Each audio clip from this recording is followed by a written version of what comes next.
கரூர் சம்பவம் தொடர்பான வழக்கில் அமைக்கப்பட்ட சிறப்பு விசாரணை குழுவை எதிர்த்து தாவேகா சார்பில் உச்சநீதிமன்றத்தில் வழக்கு தாக்கல் செய்யப்பட்டது. வழக்கு விசாரணையில் உச்சநீதிமன்றம் கேட்ட கேள்விகளையும் வாதங்களையும் மிக பெருமையாக பகிர்ந்து குதூகலித்துக் கொண்டிருக்கின்றனர் தாவேகா தொண்டர்கள். அந்த மகிழ்ச்சிக்கு காரணமான தாவேகாவின் வழக்கறிஞர் கோபால் சுப்பிரமணியம். யார் இவர் தெரியுமா?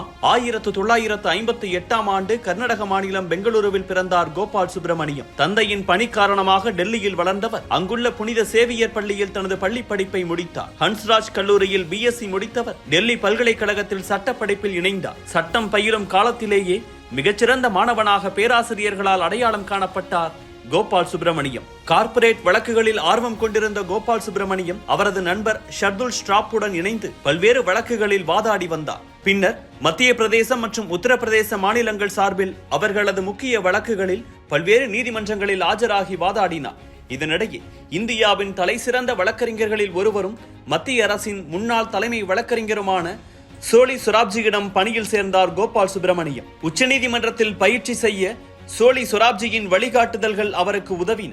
இப்படி பல்வேறு வழக்குகளில் சிறப்பான வாத திறமையை நிரூபித்து வந்த கோபால் சுப்பிரமணியத்தை முன்னாள் பிரதமர் ராஜீவ் கொலையை விசாரித்த நீதிபதி வர்மா குழு கவுன்சிலாக நியமித்தது மத்திய அரசு. கிடைத்த வாய்ப்புகளில் எல்லாம் சிறப்பாக செயல்பட்டார் கோபால் சுப்பிரமணியம்.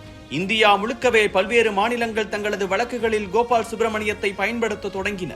இதனை கவனித்து வந்த உச்சநீதிமன்றம் மிகச்சிறிய வயதில் அவரை மூத்த வழக்கறிஞராக அங்கீகரித்தது. மூத்த வழக்கறிஞரான கையோடு மும்பை தீவிரவாத தாக்குதல் வழக்கில் சிபிஐ வழக்கறிஞராக செயல்பட்டார் கோபால் சுப்பிரமணியம். 2012இல் அந்த வழக்கின் அனைத்து விசாரணைகளும் முடியும் வரை அப்பொறுப்பில் இருந்தார். அதே நேரத்தில் அஸ்ஸாமில் மனநலம் பாதிக்கப்பட்டதாக கூறி பலரை மருத்துவமனைகளில் அடைத்து சித்திரவதை செய்ததாக புகார் வர அதனை விசாரிக்க ஒரு நபர் கமிஷன் அமைக்கப்பட்டது. அதற்கு கோபால் சுப்பிரமணியத்தையே தேர்வு செய்தது உச்சநீதிமன்றம். அதேபோல் 2001 பாராளுமன்ற தாக்குதல் வழக்கில் அரசு சிறப்பு வழக்கறிஞராக நியமிக்கப்பட்டார். பல்வேறு ஆண்டுகளாக உச்சநீதிமன்றம் மற்றும் மத்திய அரசின் செல்ல பிள்ளையாகவே இருந்தார் கோபால் சுப்பிரமணியம். ஏனெனில் அரசியலமைப்பு குறித்த புரிதலும் அதன் விளக்கங்களும் கோபால் சுப்பிரமணியத்துக்கு அத்துப்படி.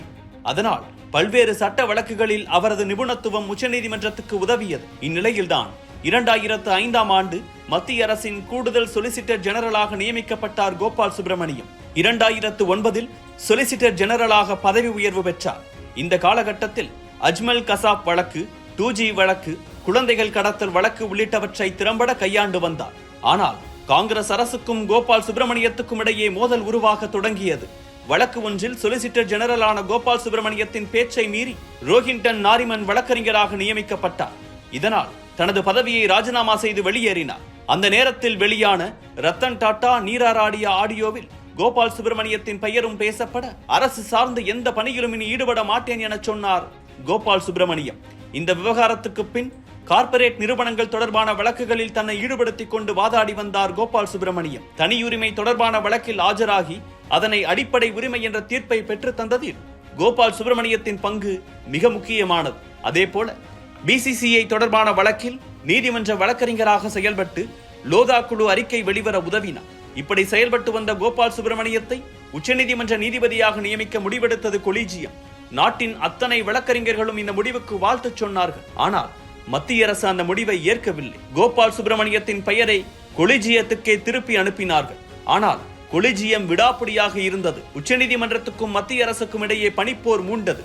கடைசியில் தனக்கு நீதிபதியாக விருப்பமில்லை என கூறி போட்டியில் இருந்தே வெளியேறினார் கோபால் சுப்பிரமணியம். நீராராடிய ஆடியோவில் அவரது பெயர் இருந்ததாலும் காங்கிரஸ் கட்சியின் முக்கிய நபர்களோடு அவருக்கு இருந்த நெருக்கமும் மோடி அரசுக்கு பிடிக்கவில்லை என்பதால் அவரது நியமனத்தை மத்திய அரசு எதிர்த்தது என பின்னாளில் கூறப்பட்டது. இந்த விவகாரம் பலருக்கும் அதிருப்தியை ஏற்படுத்தியது. இதன் பின்னர் அடிக்கடி உச்சநீதிமன்றம் வருவதை நிறுத்திவிட்டு மாணவர்களுக்கு வகுப்பெடுப்பது, அவர்களுக்கு வழிகாட்டுவது, வெளிநாடுகளில் படிக்க உதவுவது என மற்ற விஷயங்களில் கவனம் செலுத்த தொடங்கினார். இந்நிலையில்தான் கரூரில் விஜய் நடத்திய பேரணியில் கூட்ட நெரிசல் ஏற்பட்டு 41 பேர் உயிரிழந்தனர். அது தொடர்பான வழக்கில் சிறப்பு விசாரணை குழுவை அமைத்தது உயர்நீதிமன்றம். இதை எதிர்த்து உச்சநீதிமன்றத்துக்கு சென்றது தாவேக.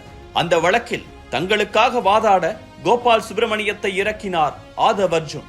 அதனால்தான் இன்றைக்கு குதூகலத்தில் இருக்கிறார்கள் தாவேக தொண்டர்கள்.